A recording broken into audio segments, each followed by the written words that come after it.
నమస్తే, నేను మీ Neelakantha. Red BBC news ద్వారా ప్రతిరోజు సరికొత్త టాపిక్స్ తో నేనైతే మీ ముందుకు వచ్చేస్తున్నాను.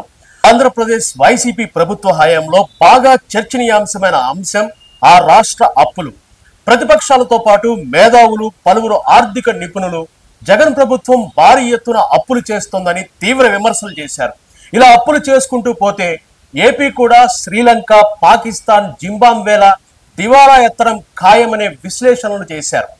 ఏపీ ప్రభుత్వం అప్పులు చేయకుండా కేంద్ర ప్రభుత్వం జోక్యం చేసుకోవాలని, అప్పులపై శ్వేతపత్రం వెలువరించాలనే డిమాండ్లు కూడా వెల్లువెత్తాయి.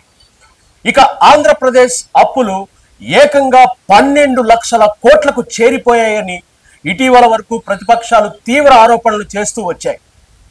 రాష్ట్రంలో వివిధ కార్పొరేషన్లు, విలువైన ప్రభుత్వ భూములు, వివిధ సంస్థలను కూడా తనఖా పెట్టి వైసీపీ ప్రభుత్వం అప్పులు తెచ్చిందనే విమర్శలు ఉన్నాయి.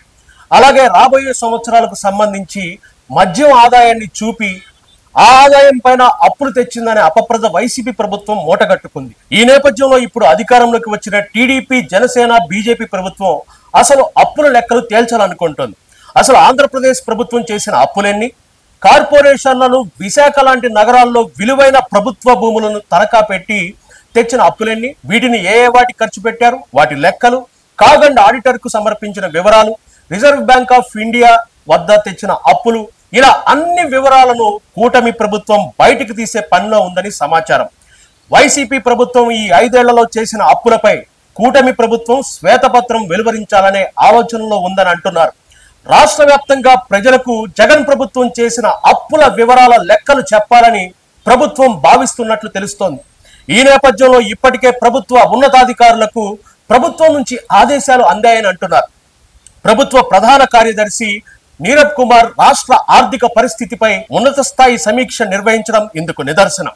ఈ సమీక్షకు ఆర్థిక శాఖతో పాటు ఇతర శాఖల ఉన్నతాధికారులు కూడా హాజరయ్యారు. ఈ 5 ఏళ్లలో వైసీపీ ప్రభుత్వం చేసిన అప్పులు ఎక్కడి నుంచి ఎంతెంత తెచ్చారు, వాటిని ఏ ఏ పథకాలకు వినియోగించారు, వాటికి సంబంధించిన దస్త్రాలు, అప్పులకు సంబంధించిన వడ్డీలు, ఇలా అన్ని వివరాలను వీలైనంత త్వరగా చెప్పాలని ప్రభుత్వ ప్రధాన కార్యదర్శి నీరబ్ కుమార్ అధికారులను ఆదేశించారు.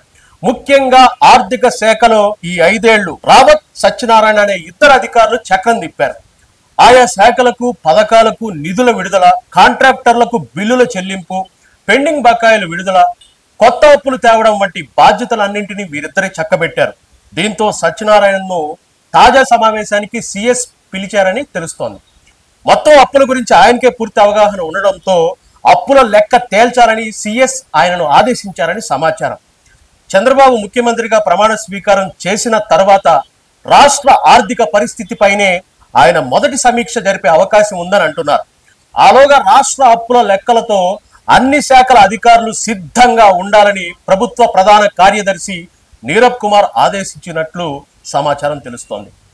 అప్పుల లెక్క పూర్తిగా ఒక కొలిక్కి వచ్చాక కూటమి ప్రభుత్వం అప్పులపైన శ్వేతపత్రం విడుదల చేయనుందని తెలుస్తోంది.